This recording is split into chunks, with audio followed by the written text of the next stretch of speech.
Hola, hoy quiero compartir con ustedes esta charla que tiene como objetivo que como médicos en servicios de urgencias, en cuidado crítico, incluso en consulta externa, porque a veces nos vemos abocados a ello, tengamos unas herramientas para poder dar adecuadamente o dentro de lo posible adecuadamente las malas noticias. Para empezar, lo primero que tenemos que hacer es tener una definición de qué es una mala noticia. Seguramente todos intuitivamente tenemos una idea de lo que son las malas noticias, pero es bueno puntualizarlo con una definición.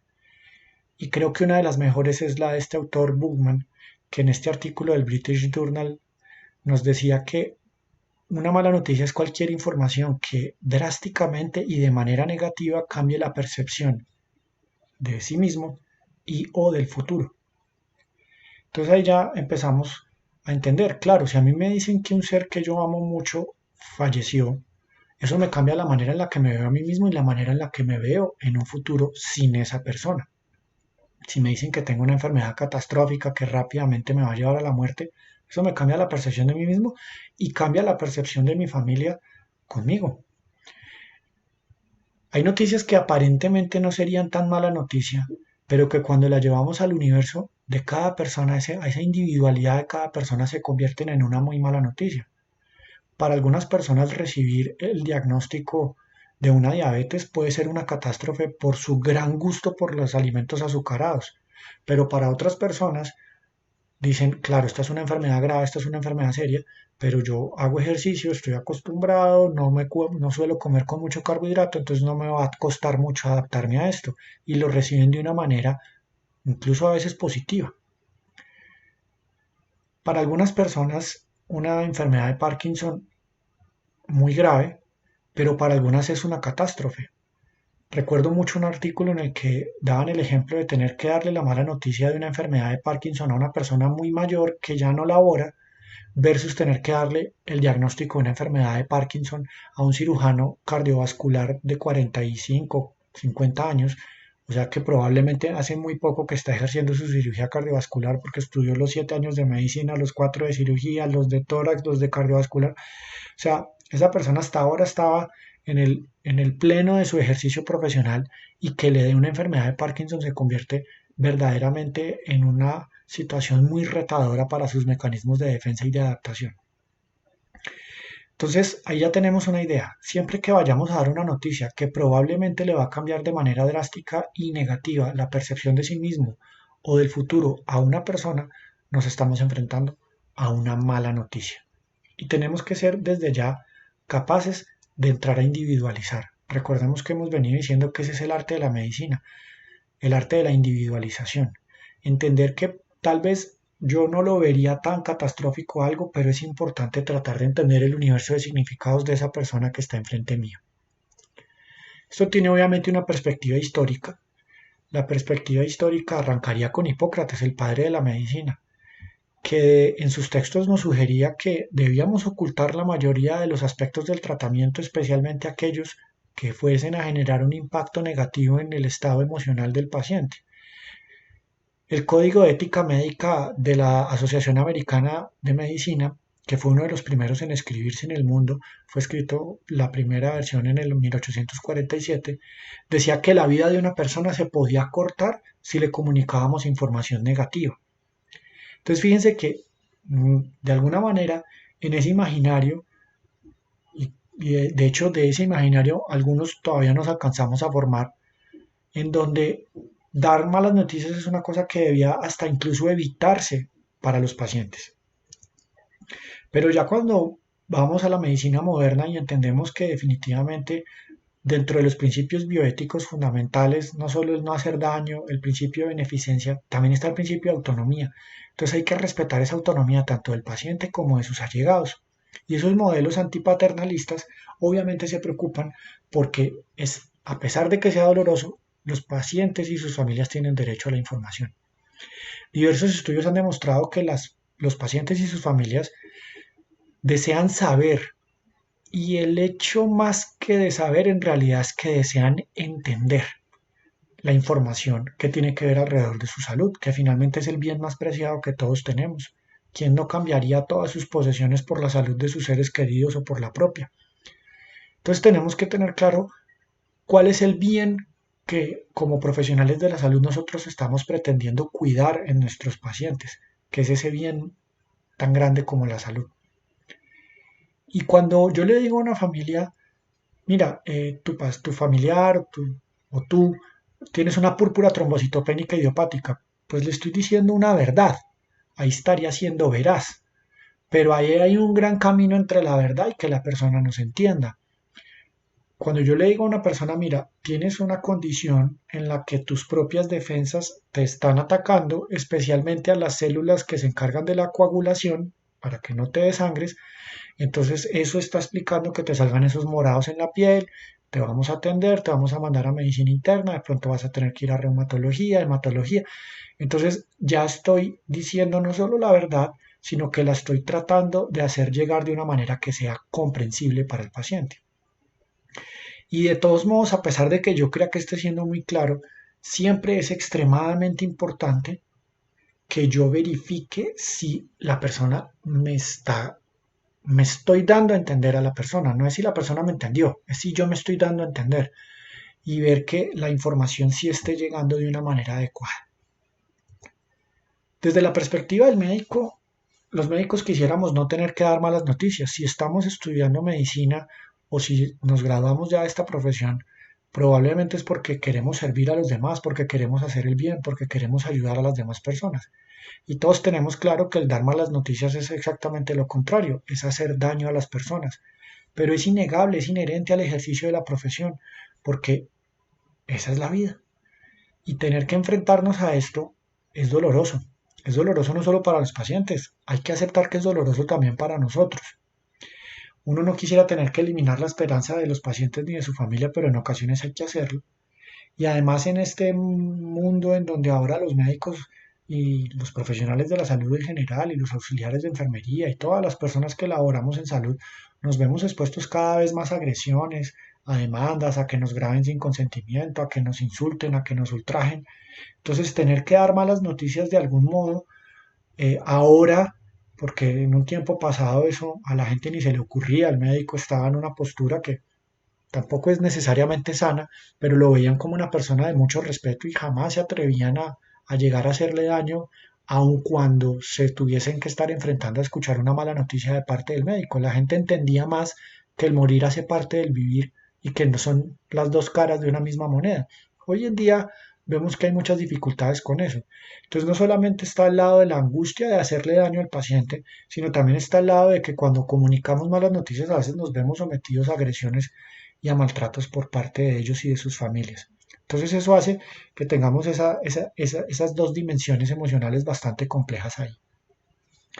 De otra parte, a pesar de que es inherente al ejercicio médico tener que dar malas noticias, es aterrador ver la cantidad de facultades de medicina que no enseñan a sus estudiantes a dar malas noticias. Cuando yo he tenido la oportunidad de dar esta charla a grupos relativamente pequeños, me tomo la tarea de en esta parte preguntarles, bueno, ¿tú de qué facultad te graduaste o en qué facultad estás estudiando? Y he tenido la oportunidad de tener estudiantes de distintas universidades de nuestro país acá en Colombia y que ve uno que en la inmensa mayoría de los casos ni siquiera tuvieron una charla de cómo dar malas noticias. Entonces se pregunta, bueno, ¿será que nuestros maestros de alguna manera también estaban en esa negación del no tener que dar malas noticias y por eso ni nos lo enseñaron? Pero lo que sucede con eso es que eso aumenta el disconfort, porque cuando yo no sé qué tengo que hacer, me voy a sentir más angustiado y eso hace que muchas veces los médicos se tornen aún más impersonales y más hoscos al momento de dar malas noticias, lo que hace aún más daño en la familia o en el paciente. Digamos que con ese tema de las escuelas de medicina vale la pena mencionar que estaríamos como en un espectro en donde por un lado estarían esas facultades de medicina que les digo que ni una charla tienen y en el otro extremo estarían las facultades de medicina con entrenamientos muy bien montados en el dar malas noticias. Por ejemplo, la Universidad de Melbourne en Australia. Ellos tienen un curso en donde unen a los estudiantes de la Facultad de Medicina y a los estudiantes de artes escénicas. Primero, los estudiantes de medicina reciben capacitación en uno de los modelos, precisamente uno de los que yo les voy a compartir hoy, del cómo dar malas noticias. luego ven unos videos, tienen unos entrenamientos ahí entre ellos y luego se los llevan a un centro de simulación clínica con cámaras de GESEL. En el consultorio van pasando los distintos estudiantes de medicina que tienen un guión de una historia clínica y los estudiantes de artes escénicas hacen el papel del paciente o el papel de la familia y reaccionan de distintas maneras y la idea es que los médicos se vayan entrenando en manejar esa parte emocional. Entonces al final terminan certificados, usted está certificado para dar malas noticias más o menos como uno hace con el tema del ACLS. Entonces esos serían los dos extremos y hay universidades que por lo menos tienen esta charla. En la Universidad de Caldas desde hace varios años venimos dando esta charla en el seminario de psicoterapia para médicos generales, del cual vamos a dejar más adelante también unos videos de psicoterapia para médicos generales. Entonces por lo menos en la Universidad de Caldas tenemos aunque sea charla. En cuanto a las reacciones, ¿qué problema tenemos? La edad, por ejemplo, no es lo mismo dar una mala noticia de un fallecimiento a una familia de un anciano que ha pasado por un proceso de deterioro en su salud muy grave y que de alguna manera a veces lo que hay que entrarles a aliviar a las familias es la culpa que ellos experimentan cuando sale y se les dice, mire, su familiar falleció y entonces cuando son bien sinceros le dicen a uno, el doctor, ¿qué es esto que yo estoy sintiendo? Porque siento como un alivio. No se preocupe, es que eso que usted está sintiendo es normal porque de alguna manera ustedes están sintiendo que él descansó. Entonces, dar esa mala noticia en ese momento tiene una connotación a, no me imagino los médicos que tuvieron que dar, recuerdo hace unos años cuando en Bogotá hubo esa situación tan dolorosísima de un bus escolar que un bulldozer o algo, una maquinaria de construcción le cayó encima y murieron muchos niños, incluso preescolares. Entonces yo no me imagino lo que es que a uno lo llamen al trabajo a tener que decirle que su hijo que iba en el bus para el colegio, pues ya no está. Ambas son noticias de muerte, pero digamos que una es una muerte dentro de lo que esperaríamos de la historia vital humana y otra es una muerte totalmente inesperada, totalmente, quisiera emplear esta palabra, absurda. Entonces, dos noticias de muerte pueden ser totalmente diferentes de dar dependiendo del contexto y a quién se le den. La condición sociocultural de la persona, qué piensa sobre la muerte, qué piensa sobre la vida, qué sistema de creencias tiene, qué no. Dar la noticia a una sola persona, darle la noticia a toda una familia, etcétera. Entonces, cuando nosotros nos enfrentamos a esa miriada de posibles factores que determinan, nos queda algo claro, las reacciones son impredecibles. Y cuando uno se enfrenta a algo impredecible, eso genera mucha ansiedad.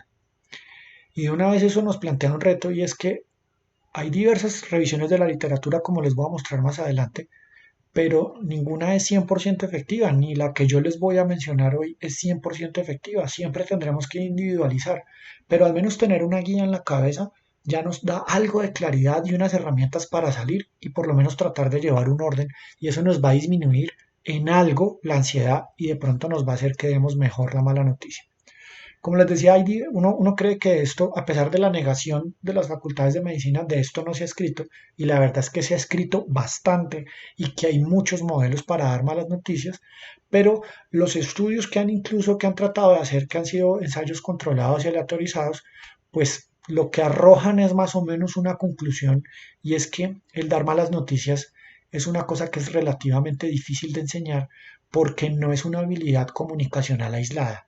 Es decir, a pesar de la guía que yo les voy a mostrar hoy, evidentemente hay personas que dan mejor las malas noticias sin a veces ningún entrenamiento por el hecho de que tienen habilidades intrínsecas de empatía, de buena pronunciación, de ser capaces de llegar a las demás personas. Entonces, el dar malas noticias, queda claro, no es una habilidad aislada, hace parte de las habilidades comunicacionales, que si uno como médico no las tiene, está en la obligación de intentar desarrollarlas hasta donde más pueda. Y ese entrenamiento en esas habilidades pues mejora el grado de satisfacción de las familias, eso lo han demostrado también esos estudios que se han hecho frente al recibir la noticia y lo más importante y que desde ya lo quiero ir dejando, eso impacta posteriormente positivamente en la elaboración mejor de un duelo. Entonces aquí hay algunas de las revisiones, hay unas que tienen mayor valor, yo me voy a quedar con esta que es la de Rainbow y que es la que les voy a proponer que trabajemos, pero miren que hay muchas más, cada día resultan algunas nuevas, pero insistirles hasta el cansancio que esto puede ayudar, pero que definitivamente no aplican a todos los casos y que estamos llamados a seguir aplicando este arte de la medicina que es el de individualizar. El modelo de Reibu para mí es uno de los mejores, primero porque me ha servido, me ha servido. Hubiese querido haberlo sabido en mi rural, hubiese querido haberlo sabido en mis primeros años de médico general. Lo vine a aprender ya como residente de psiquiatría. Pero siendo psiquiatra a uno le toca dar muy malas noticias, a uno le toca dar noticias de una esquizofrenia a una familia de un paciente joven. Eso es equivalente a darle la noticia de un cáncer a una persona, porque de alguna manera la esquizofrenia se comporta como el cáncer de la mente, tiene una historia natural que es, aunque la podemos impactar positivamente, pero es complicada. Entonces, este modelo a mí me ha servido en casos complejos. Me acuerdo mucho una vez que estando en un turno de fin de semana en la clínica donde yo trabajo, hay pacientes inimputables, es decir, personas del sistema de responsabilidad penal, pero que al momento de cometer los hechos estaban en incapacidad de autodeterminarse por una enfermedad mental y entonces sus penas no las pagan en una cárcel, sino las pagan en una unidad de salud mental. Y esta persona tenía un vínculo afectivo muy significativo con uno de sus familiares y el familiar falleció súbitamente ese fin de semana. Y entonces nos tocó darle la mala noticia y yo empleé este método y realmente me fue muy bien. Y especialmente empleé este método teniendo que además comunicarle. Y fíjate que como estamos en fin de semana y no podemos pedir permiso al juzgado, no vas a poder ir al funeral. O sea, era una doble mala noticia. Mira, tu familiar murió, además no lo vas a poder acompañar. Y realmente con este método yo siento que me ayudó mucho y que fue bien. Por eso es el que les comparto. Pero tengo otra razón para compartirles. Porque es el más fácil de enseñar y el más fácil de memorizar. Y hay algo claro en esto, uno lo tiene que tener memorizado para poder dar una mala noticia porque son esos momentos en donde usted no puede sacar el celular o el libro para, venga, ¿y qué es lo que sigue? Usted se lo tiene que saber. Entonces, por eso les comparto el de Reibu. No quiero decir que no haya otros, no quiero decir que sea el único, no quiero decir que no sea, que sea el mejor, pero por esas razones es el que les quiero compartir. El modelo de Reibo además está basado en un ABCDE y los médicos desde lo que empezó con el PHTLS y el ATLS y ahora el BLS y el ACLS, cualquier cosa que sea ABCDE, esa vaina como que nos entra por ósmosis a la cabeza. Entonces creo que eso también nos ayuda mucho a dar bien las malas noticias. Y ese modelo en ese ABCDE consta de unos pasos que son, yo los voy a ir diciendo en español, ahí están en inglés, pero como yo me los aprendí, prepárese desde antes, busque una relación y un escenario terapéutico, comuníquese bien, detecte y tolere las reacciones y deje esperanza. Ahí estarían. Prepárese desde antes, busque una relación y un escenario terapéutico, comuníquese bien, detecte y tolere las reacciones y deje esperanza. Entonces, ¿cómo va esto? Reibu nos dice, mire, hay dos maneras importantes de prepararse desde antes. La primera es en lo técnico-científico y lo relacionado con la historia clínica individual de este caso en particular. Para prepararnos desde lo técnico-científico, pues nos toca estudiar medicina. Cuando yo estoy dando este ejemplo, entonces yo digo, bueno, si a mí me tocara hoy comunicarle una mala noticia a, por ejemplo, una persona que tiene un VIH, que lo primero que hay que ir haciendo es desde ya la E. No es lo mismo tener VIH hoy que tener VIH en los años 80, en donde se creía que era una enfermedad estigmatizada y no tenía tratamiento. Hoy en día con los tratamientos las personas pueden llevar vidas totalmente normales. ¿Cuál es el mensaje? Mire, los antirretrovirales al principio son duros, pero hay que acostumbrarse a ellos y ya. Pero digamos que la persona, obviamente, todavía todas las personas se imaginan el tema con el VIH y entonces casi todas las personas hay que dárselas con un esquema como este, porque se comportaría como una mala noticia. Acuérdense que lo importante no es pensar en uno, sino es pensar en el paciente. Entonces, si yo como médico hoy voy a dar una mala noticia en VIH, lo primero que tengo que hacer es abrir el up-to-date y revisar otra vez VIH rápidamente. Porque ahorita que vayamos a hacer se van a dar cuenta de lo importante de estar preparado técnico-científicamente. Yo hace un tiempo para acá, pues obviamente lo que he leído con VIH es demencia asociada a VIH, complicaciones neuropsiquiátricas asociadas a VIH, en eso es lo que estoy actualizado, pero ¿cómo se hace el diagnóstico? ¿Cuáles son las implicaciones ahora? ¿Cuáles son los antirretrovirales? Tocaría actualizarme. Entonces a veces hay que hacer eso rápidamente si yo tengo que enfrentarme a dar esa mala noticia. Luego tengo que coger ese conocimiento general que ojalá lo tengamos ahí fresco y llevarlo a la individualidad de este caso, es decir, revisar qué cosas particulares tenemos.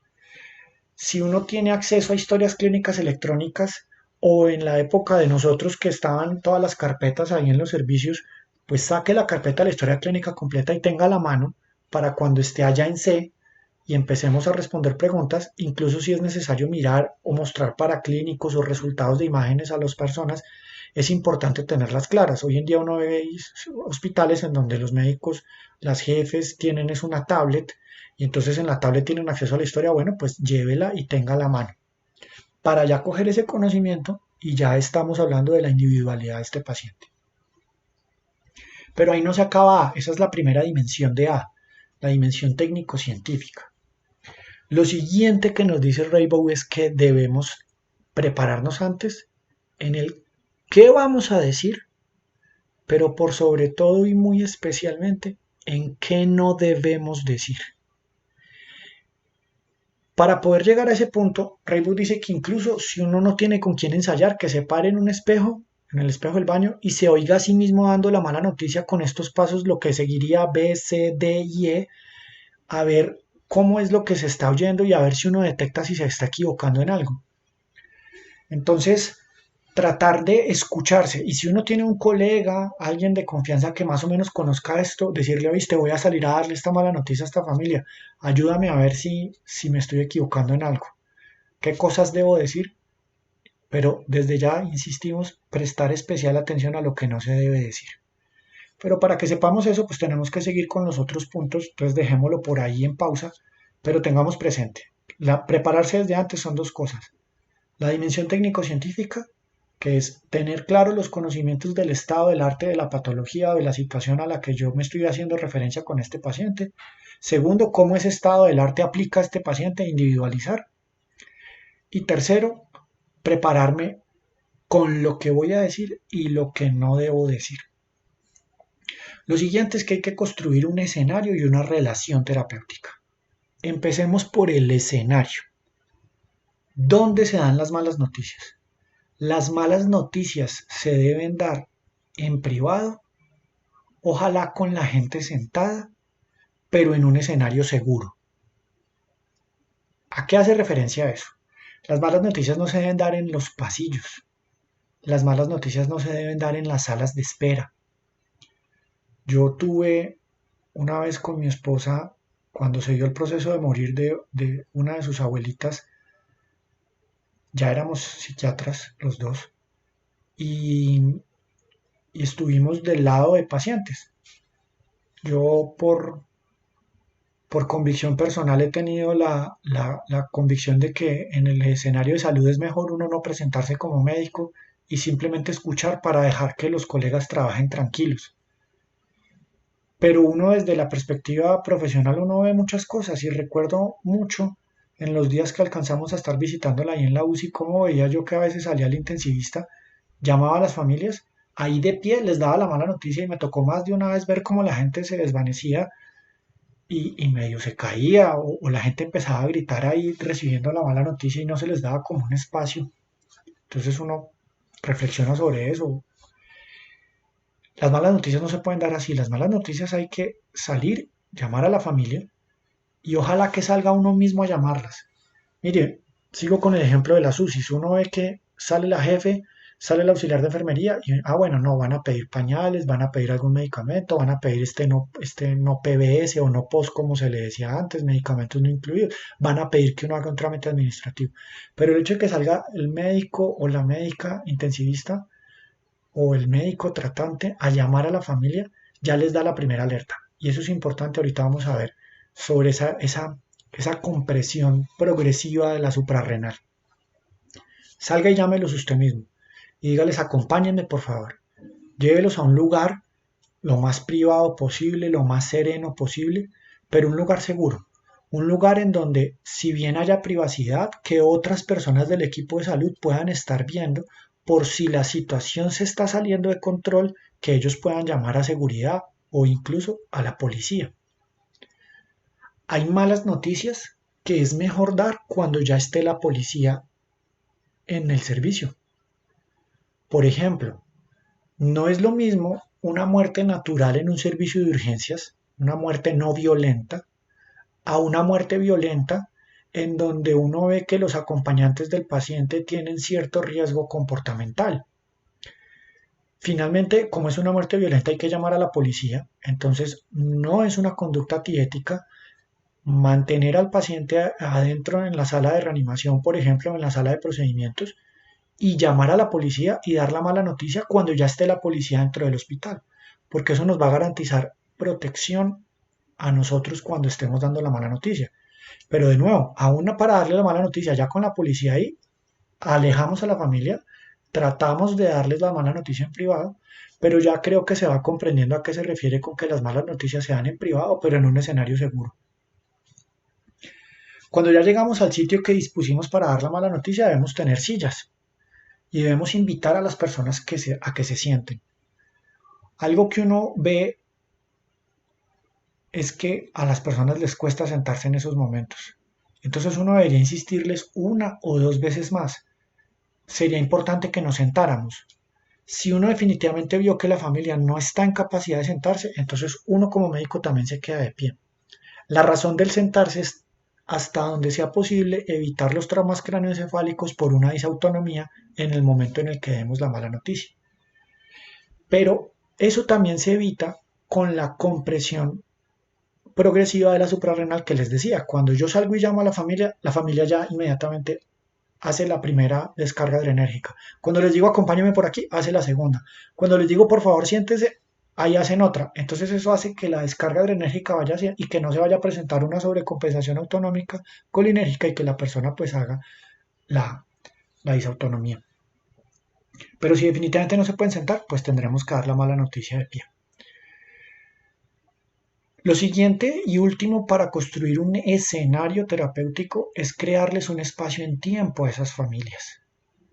Pongamos nuestros celulares en silencio. Si somos médicos de urgencias, digámosles a la jefe del triage, jefe, voy a estar con esta familia unos minutos. Por favor, no me interrumpan a no ser que yo llegue un triage 1, un triage rojo. No contestar teléfono, destinarles un espacio no solo físico, sino un espacio en tiempo de nosotros. ¿Cuánto tiempo se destina para dar una mala noticia? Todo el que uno tenga disponible. Obvio, no es lo mismo el tiempo disponible de un único médico de urgencias, por ejemplo, en un rural en donde es el único médico de urgencias y que además tenga otras atenciones por hacer, a que uno sea, por ejemplo, y sigamos con el ejemplo de VIH, el médico de una fundación que trabaja para VIH y que el día de reportar las pruebas confirmatorias le dan una hora de consulta por cada paciente. Pues ahí tiene una hora entera para dar la mala noticia. En el peor de los escenarios, uno debe tratar de destinar entre 5 y 10 minutos para dar la mala noticia. Y miren, se los digo también por experiencia personal, con este esquema, uno en 5 o 10 minutos realmente logra dar bien dada una mala noticia. Pero si tiene todo el tiempo del mundo, pues mejor. Entonces ahí ya con eso finalizamos el escenario terapéutico. Ahora, ¿cómo se construye una relación terapéutica? La empezamos a construir desde el momento en el que no mandamos al interno, no mandamos al residente, no le pasamos la interconsulta a psiquiatría porque eso lo ve uno en los hospitales generales para que ellos den la mala noticia. No, no, no. Reiboga, precisamente por lo que vimos de la preparación técnico-científica, la única persona capaz de dar bien dada una mala noticia es el médico tratante. Más nadie es capaz de dar la mala noticia porque si no, no va a ser capaz de responder las preguntas adecuadamente que vienen en C. Cuando soy yo como tratante el que salgo y llama a una familia, de entrada ya estoy generando un escenario de respeto, es el primer paso para el respeto. Lo siguiente que debo hacer es presentarme. Y aquí hay que tener mucho cuidado con el saludo y la presentación, porque aquí ya les puedo empezar a decir cosas de las que no hay que decir. ¿Se acuerdan que habíamos dejado eso en pausa? Que son las que hay que identificar en A. Como colombianos, por ejemplo, tenemos la costumbre de saludar buenos días, buenas tardes, buenas noches. Ese es un saludo que puede romper un escenario terapéutico. Porque cuando una familia está sufriendo y uno la llevó aparte o un paciente, si yo le digo buenas noches o buenas tardes, es posible que la familia, si está en una posición algo hostil, de entrada me pregunte, ¿y qué tendrán de buenas? Entonces, por acartonado que suene, en este tipo de escenarios debemos saludar más o menos como quiero empezar por saludarlos o me permito saludarlos. Mi nombre es Juan Carlos Castro, yo soy médico psiquiatra.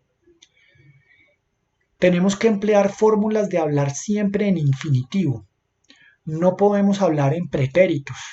Yo no puedo decir, mi nombre es Juan Carlos Castro y he sido el médico que atendió a don Pedro o fui el médico que atendió a don José, porque ahí ya generamos una ruptura. ¿Qué pasó? Los perdemos y ya obviamente ellos van a saber, aunque en el fondo la gente, cuando usted ya ha hecho todo esto, ellos ya están sospechando la mala noticia. Pero debemos hablar en infinitivos. Soy el médico de urgencias que ha estado en el proceso de atención de don Pedro. Ahí ya saludó y ya se presentó. Lo siguiente es conocerlos a ellos. Quiero saber quiénes son ustedes y qué relación tienen con don Pedro. Entonces uno empieza a escuchar y lo ideal es darle la mala noticia a un número no muy grande de personas y que sean las más cercanas. Algunas veces dicen, ¿y eso por qué no se hace desde el principio? Porque sería irrespetar la privacidad. Acuérdese que uno primero los lleva aparte y uno entonces escucha, yo soy la hermana, yo soy el tío, yo soy la esposa, yo soy tal, yo soy tal. Y a veces uno se encuentra, no, yo soy la vecina que los está acompañando a ellos.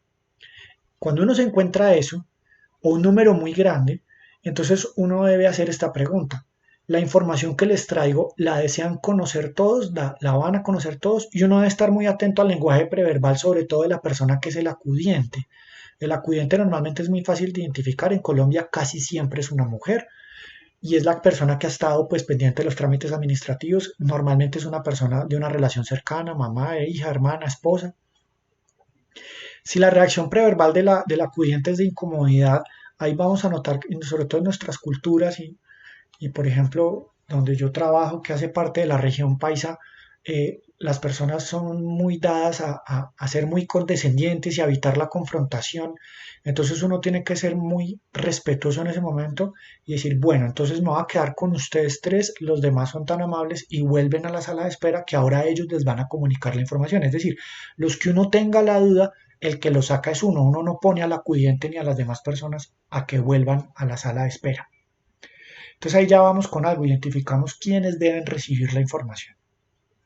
Siguiente paso para establecer adecuadamente la relación. Hay que saber qué tanto desean saber. Recuerden que todo estudio epidemiológico uno lo puede leer de dos caras. Si se acuerdan, hace unas diapositivas atrás hablamos de que hasta el 95% de las familias desean saber y sobre todo entender con claridad todo lo relacionado con el diagnóstico y eso incluye a los pacientes. Pero si yo volteo esa verdad epidemiológica, eso me dice que hay un 5% de familias que aún en pleno siglo XXI siguen queriendo renunciar a la información. Y eso es un derecho que tiene unos límites, obviamente. Yo no puedo renunciar a saber sobre mi tuberculosis, yo no puedo renunciar a saber sobre mi VIH, yo no puedo renunciar a saber sobre mi hepatitis B, pero yo sí puedo renunciar a saber sobre un cáncer terminal. Puedo decir, no, no quiero saber la información que ustedes me van a dar y uno debe registrar eso y en lo posible llenar un documento aclarando y de pronto a uno de los familiares llevarlo aparte y entonces darle la información a él para el momento en el que la deseen. Pero uno tiene derecho a renunciar a cierta información, como les digo, con límites. Entonces la mejor pregunta para pasar a eso es esta. ¿La información que les traigo la desean conocer al detalle o solo los elementos estrictamente necesarios? Hay personas que dicen, no, eso no es necesario porque la inmensa mayoría de las familias le van a contestar a uno que sí, pero como algo que hemos venido hablando, que lo teníamos en otro de los videos y que sé que volverá sobre eso volveré muchas veces, acuérdese que la medicina es la ciencia de la individualización, es el arte de la individualización, perdón. Se basa sobre una ciencia, pero en realidad la medicina es un arte. ¿Por qué? Porque por más que el 95% de las veces a mí me van a... Es posible que uno se pase toda su carrera profesional dando malas noticias y que siempre le cayeran familias de las que querían saber porque es lo más probable. El tema de la medicina y que a veces uno ve que las familias no lo entienden, que los jueces sobre todo no lo entienden, es que la medicina no es ciencia. que por más que yo esté casi seguro que la familia que me va a caer es la que quiere saber, puede pasar que me caiga una familia de las del...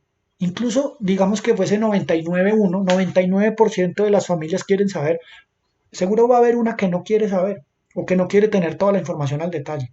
Pues por esa familia, como yo no sé cuál va a ser, yo debo hacer esa pregunta. Voy a repetir hasta acá. ¿Cómo se construye un escenario de una relación terapéutica? Salgo como tratante y los llevo a un lugar privado con sillas pero seguro, les pido que se sienten, si no se sientan les insisto una o máximo dos veces, si no se sientan entonces todos nos quedamos de pie, yo no me siento. Empiezo por una fórmula de saludo formal, respetuosa, me permito saludarlos, mi nombre es Juan Carlos, he sido el médico que ha estado en el proceso de atención de don Pedro, hablo en infinitivo, nunca hablo en pretéritos. Quisiera saber si todas las personas que están aquí desean recibir la información que les traigo o solo algunos de ustedes atentos al lenguaje preverbal o en otras partes del país o en otras partes del mundo es posible que si el acudiente diga no, solo nosotros, listo. Si veo algún cambio, saco. Si yo veo demasiada gente, igual digo, bueno, no, la información que está solo se la voy a dar a ustedes tres, los demás por favor se la comunican después, vuelven a la sala de espera a los demás. Y la última pregunta de esta parte es, ¿la información que les traigo la desean conocer al detalle o solo lo estrictamente necesario? Con eso he construido un escenario y una relación terapéutica.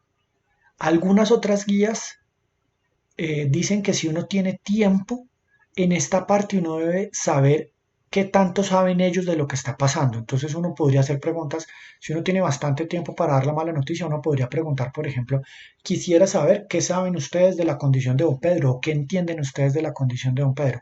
Para uno con base en la información que ellos tienen, pues saber hasta dónde da y qué no da. Pero a veces, sobre todo en escenarios como el servicio de urgencias o la unidad de cuidado intensivo, eso no es posible. Entonces nos quedamos solamente con estas preguntas, pero no dejemos nunca de hacer esas preguntas. Si todos los que están ahí deben saber y si la información la quieren saber al detalle o solo lo estrictamente necesario. De alguna manera, ya habíamos empezado C. ¿Por qué? Porque vimos que para construir una relación terapéutica hay que comunicarse adecuadamente. Pero de aquí en adelante ya quedamos solo en C, y es ya comunicar la mala noticia. Hasta aquí hemos hablado varios minutos, pero si ustedes se fijan, esto es una cosa muy rápida. Familiares de Pedro Pérez, por favor acompáñenme. Me gustaría que se sentaran. Es importante que nos sentemos. Mi nombre es Juan Carlos Castro, soy el médico de urgencias, he estado en el proceso de atención de don Pedro, quiero saber si todos ustedes desean saber la información.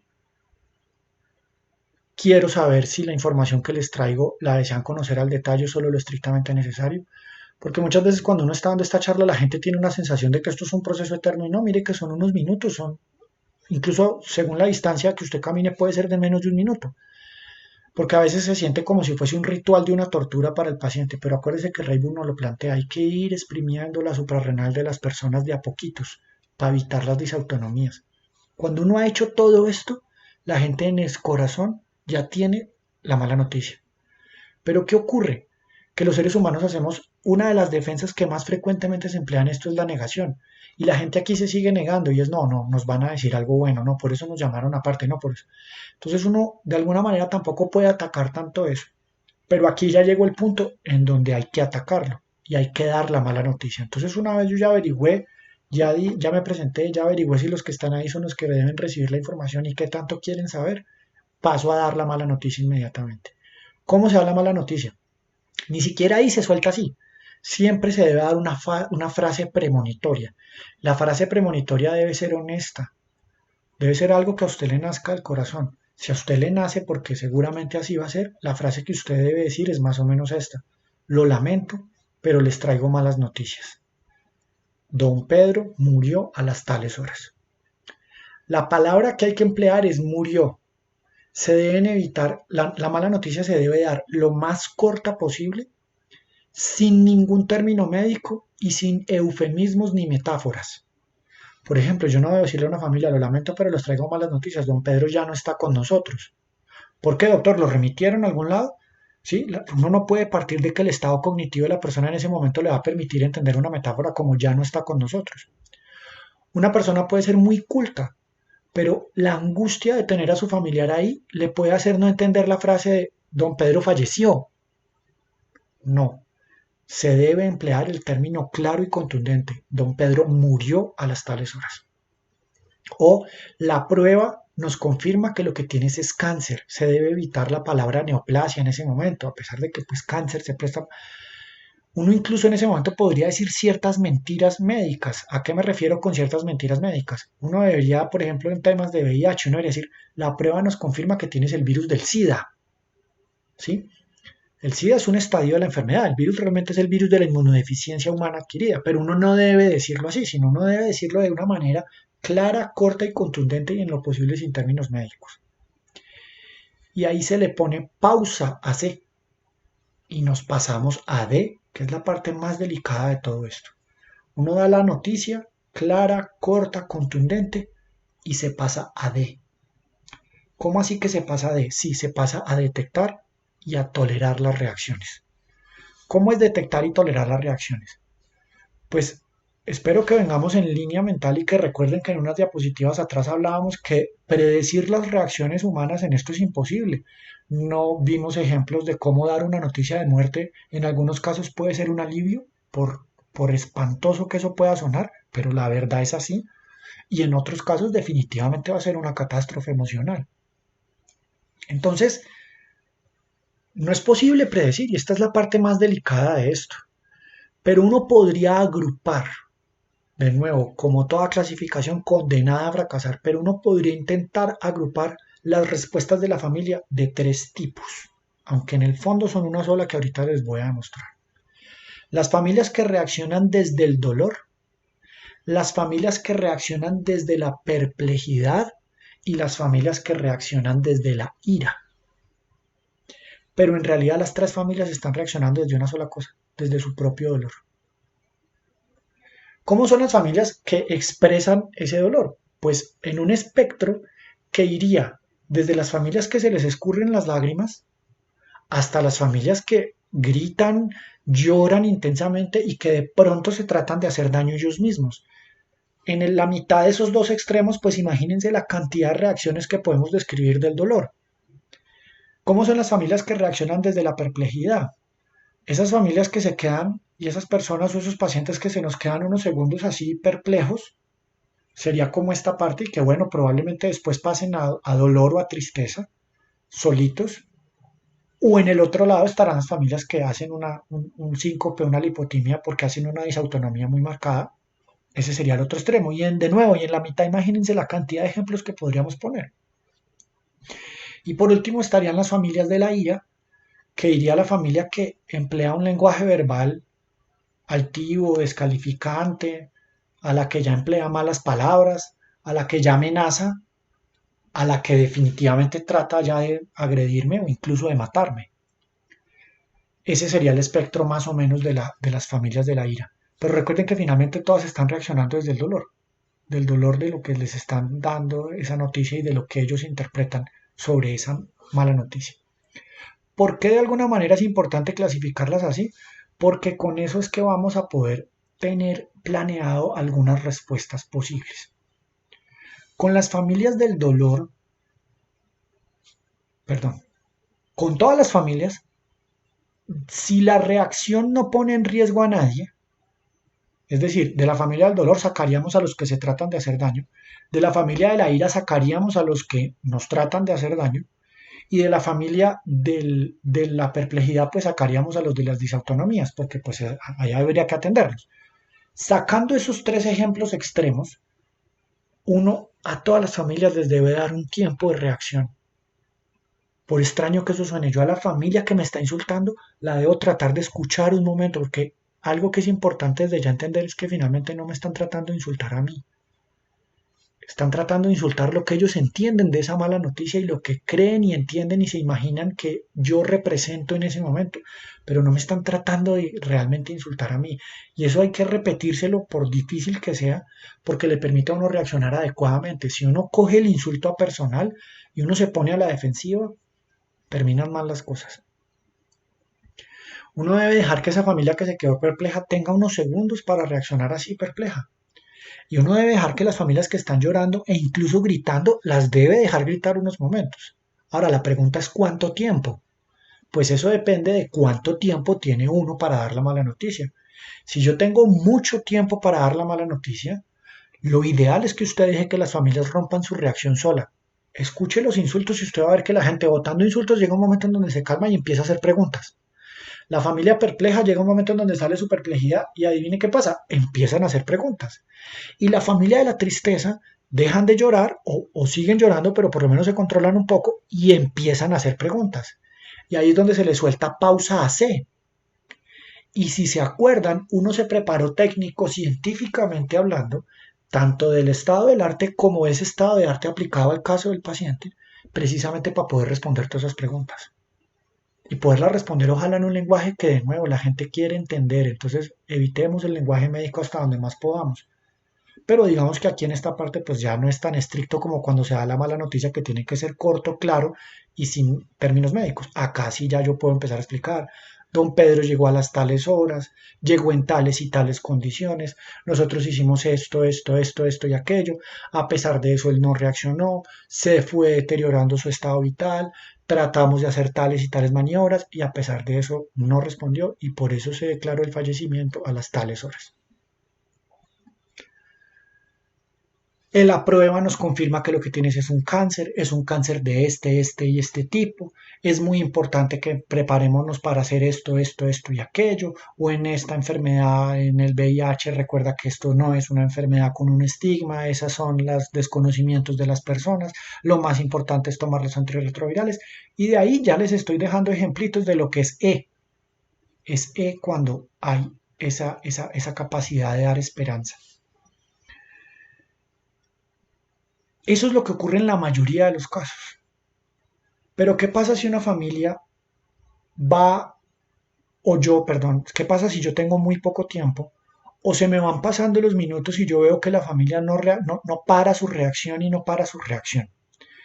A las familias de la perplejidad y a las familias de la tristeza nos podemos acercar a ellos, si ellos están agachados, agacharnos, tocarles un hombro en un principio y tratar de decir una frase empática.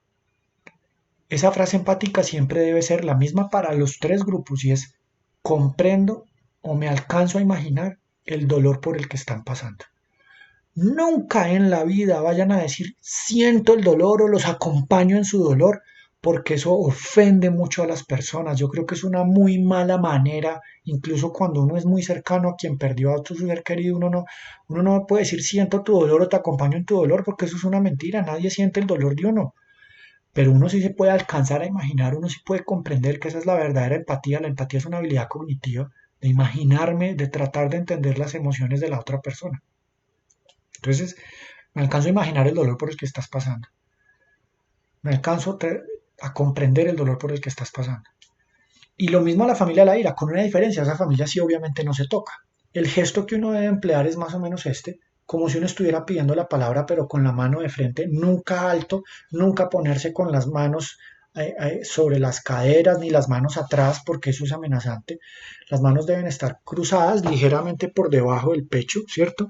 Y uno las debe permanecer ahí. Y en el momento en el que uno vea necesario, alza una mano como pidiendo la palabra, como en este gesto, y les dice, alcanzo a comprender el dolor por el que le están pasando. Quiero decirles que don Pedro, y uno trata de hacerse. Hay familias de la rabia que lo van a escuchar a uno, familias de la perplejidad que lo van a escuchar, familias de la tristeza que lo van a escuchar y familias que definitivamente no lo van a escuchar a uno. Si yo soy un médico de urgencias y solamente tenía 5 o 10 minutos para dar la mala noticia, yo debo dar mínimo 30 segundos a las familias a que reaccionen. De nuevo, acuérdense, sin dejar que se hagan daño. Si una familia de la tristeza se empieza a dar de golpes, que recuerdo mucho cuando di esta charla en el hospital infantil, me han invitado varias veces a darlo, y allá las malas noticias las daba la trabajadora social. Ese día hablamos y no, las malas noticias las tiene que dar en esos casos el pediatra. Pero ella, muy desde su experiencia, nos contaba unas cosas que yo le decía, no, pues la que tiene que pasar a dar esta charla es usted, no yo. Y dentro de ella lo que contaba era, claro, imagínese en un hospital infantil dar malas noticias, es que no es lo mismo que darlo en un hospital geriátrico. Y ella nos contaba unas historias tenaces y entre los que nos contaba era que ella le tocaba ver con mucha frecuencia a los padres de los niños dándose en la cabeza contra las paredes. ¿Qué hay que hacer? Hasta donde sea posible, en medio de un abrazo que junte las dos cosas, el control emocional, pero también el control de que no te hagas daño, hay que tratar de evitar que esa persona o ponerle la mano para que por lo menos se pegue menos. Ahí hay que controlar físicamente eso. Salvo esos escenarios, uno debe dar al menos 30 segundos para que la persona reaccione. Si yo tengo mucho tiempo, de nuevo, lo ideal es dejarlos que ellos mismos salgan de la reacción y empiecen a preguntar. Si no, hay que romper la reacción en la tristeza y en la perplejidad con contacto físico. Comprendo el dolor por el que estás pasando. Te quiero decir que don Pedro, y trata uno de explicar. Y en la familia de la ira uno también lo trata de hacer. Si uno ve que en la familia de la ira la cuestión se está saliendo de contexto y ya los insultos y ya las amenazas y ya la cuestión, acuérdese que usted debió estar en un escenario seguro y ojalá que ahí ya hayan empezado a venir sus compañeros, que ya esté viniendo la jefe, que ya esté viniendo los auxiliares de enfermería, que ya haya llegado el celador para que la familia, la persona de vigilancia, perdón, para que la familia se dé cuenta que ese tipo de lenguaje no se debe manejar en el hospital sin que usted haya dicho nada. Y si la cuestión se salió de contexto y ya definitivamente se rompió la relación terapéutica, pues pasamos a la última frase, que es la de dejar esperanza. ¿Cómo se deja esperanza? Cuando son diagnósticos catastróficos, pero que no son de una muerte inmediata, la esperanza es, mira, eh, a veces le hacen a uno esa pregunta, ¿cuánto tiempo me queda? Yo, por lo menos así me lo enseñaron mis maestros de medicina interna, eso sí me lo enseñaron. Uno no es dueño de la vida de nadie. Y de nuevo, la medicina es un arte, no una ciencia. Que una persona con tal tipo de cáncer tiene una campana de Gauss en donde la mayoría de las personas se mueren, qué sé yo, por ejemplo, una neoplasia del sistema nervioso central supremamente agresiva, se mueren en 3 meses a un año, la mayoría. Pero acuérdese que es que hay gente que vive más de ese año y hay gente que vive menos de esos 3 meses. Entonces, uno atreverse a decir, vuelve el tema de las individualizaciones. ¿Quién es ese personaje a pesar de que tenga esa misma tipo de histopatología? Uno no lo sabe. Pero a veces sí a la gente, mira, decirles la verdad, la mayoría de las personas con este tipo de enfermedad que tú tienes fallecen entre 3 meses y un año. Hay gente que fallece antes, hay gente que se demora más del año.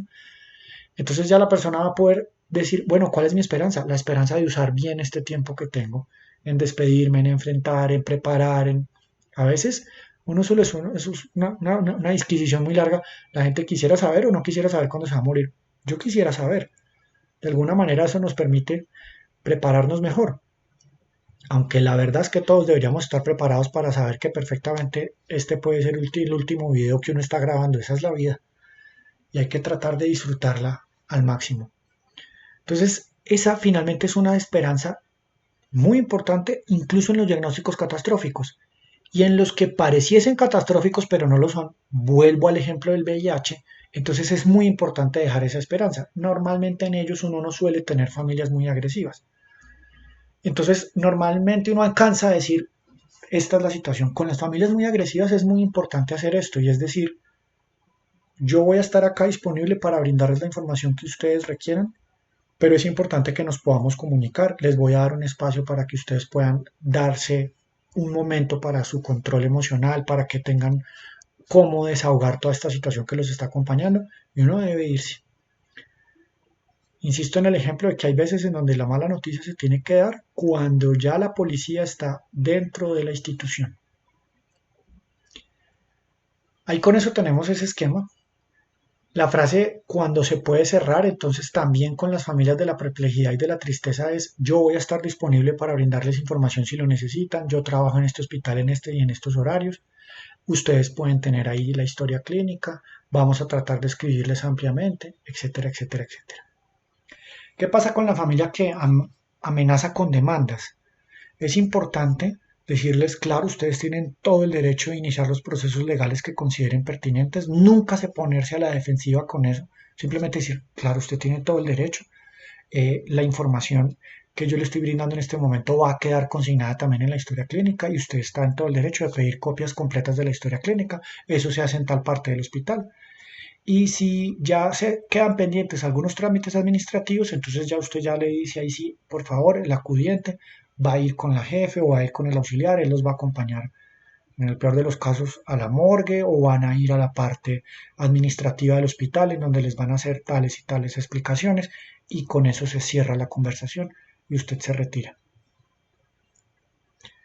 De nuevo, la retirada siempre debe ser quedando disponible para brindar información. Más que un hasta luego, que cualquier otra cosa, simplemente es quedo disponible para brindarles la información, permiso, y se retira. Porque pues en ese momento no está muy bien decir hasta luego, ¿no? Los mejores deseos, ese tipo de cosas no quedan muy bien dichas en un momento de estos. Quiero para finalizar referirme a una situación que es un poco delicada y que se puede prestar para muchas polémicas, pero, pero me parece importante que la digamos en este espacio. Hay un grupo de familia que sería difícil de clasificar en uno de estos, pero que con cada triste mayor frecuencia la vemos tristemente. Y es esa familia que en el hospital de alta complejidad se muestra muy serena cuando se le da la mala noticia, pero que de muchas maneras, pero que yo lo quiero ilustrar un poco exageradamente con una frase como esta, le dicen a uno más o menos lo siguiente: doctor, no, yo le agradezco mucho todo lo que ustedes acá en este gran hospital hicieron por mi familiar, y aprovechando su experiencia y su sabiduría, yo quiero preguntarle, doctor, ¿usted qué opina de lo que hicieron por mi familiar allá en el hospital del pueblito? Tengan mucho cuidado con esa familia. Y les voy a decir por qué. Porque uno inmediatamente sabe para dónde van, ¿cierto? Y a veces el propio miedo lo hace a uno decir cosas de las que espero se acuerden que uno no debe decir. Se los voy a decir primero en una situación de carácter legal. Recuerde que en esos momentos, que las cosas seguramente van a terminar en un estrado judicial, uno debe estar muy seguro de lo que dice, porque uno, entre otras, no está obligado sino a hablar de lo que uno tenga certeza. Uno no debe limitarse a hablar de lo que tiene certeza. Uno no puede ni debe hablar de aquellas cosas en donde uno no estuvo presente. No está obligado a hacerlo y no debería. Es decir, que uno a esa familia lo que le debería responder muy honesta y muy sinceramente es: mi señora, yo le puedo hablar con toda certeza de lo que hicimos de las puertas de este hospital para adentro. Esa es la mejor respuesta que usted debe dar, y si quiere, déjela ahí y hasta luego. Y diga, permiso, tengo que ir a atender a las demás pacientes, a las demás familias. Es lo mínimo que uno debe hacer. Y les insisto, lo estoy hablando desde una perspectiva totalmente legal, porque usted puede meterse en problemas por si usted hace inferencias de cosas que usted cree que sucedieron allá en ese otro hospital, pero usted finalmente no tuvo certeza, y usted de alguna manera podría terminar calumniando, exagerando o diciendo cosas que no son. Pero si uno se acuerda de la fórmula del juramento hipocrático en su fórmula moderna, en donde dice que uno debe tener colegaje, que uno dará a sus maestros el respeto que se merecen y a sus colegas los tratará como si de sus hermanos se trataran. Eso es importante, y eso es una cosa que uno juró, que uno se paró allá en un teatro el día del grado. Lo que pasa es que muchas veces uno, en medio del diploma de médico que tanto le costó, lágrimas, sudor, sufrimiento y muchas otras cosas más, a uno a veces se le olvida que lo juró, pero eso lo juró, y el poder de la palabra yo creo que es muy importante.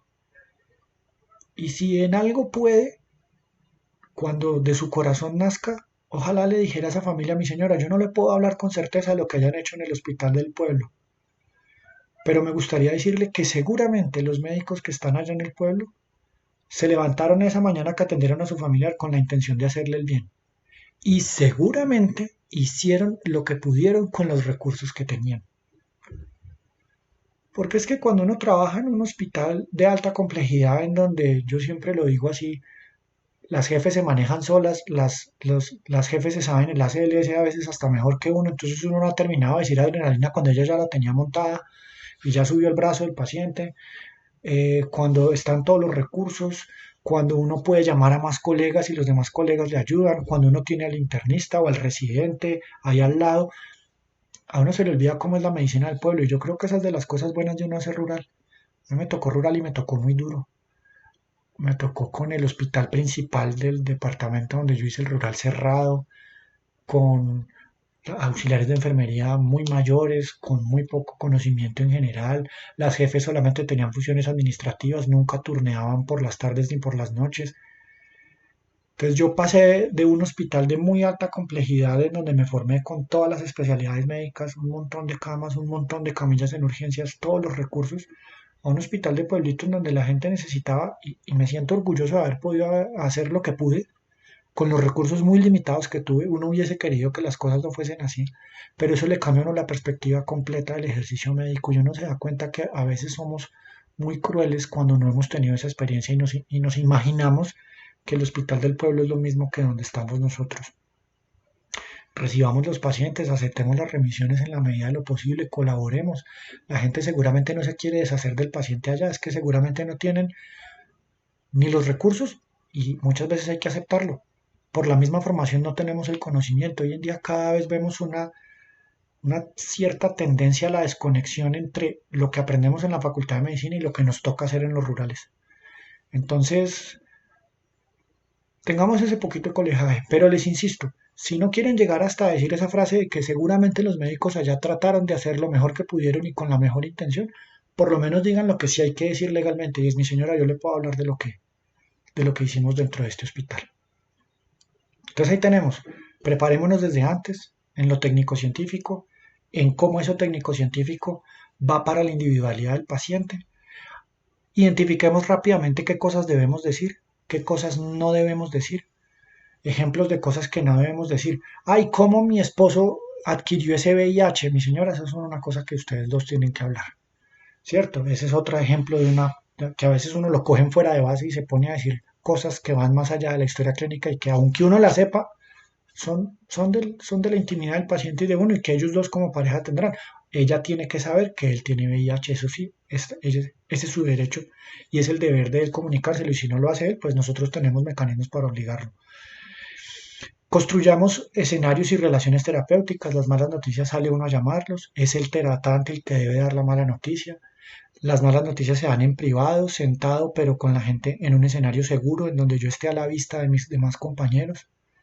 Debo crear un espacio en tiempo para esa familia, apago el celular, que no me interrumpan, trato de dedicarles esos minutos, me comunico con ellos, saludo en una fórmula respetuosa y que no vaya a romper la relación, me presento, averiguo quiénes están ahí y si todos ellos son los que deben saber, averiguo qué tanto deben saber, doy la mala noticia, corto, claro, contundente, sin eufemismos, sin términos médicos, dejo en pausa, detecto y tolero las reacciones hasta donde es humanamente posible, me devuelvo a C y me trato de comunicar bien, trato de dejar esperanza y siempre me dejo disponible para brindar información adicional y hasta donde como pueda, no me pongo a la defensiva ni entro en los insultos porque la gente no me está insultando es a su sufrimiento, a lo que tienen en ese momento.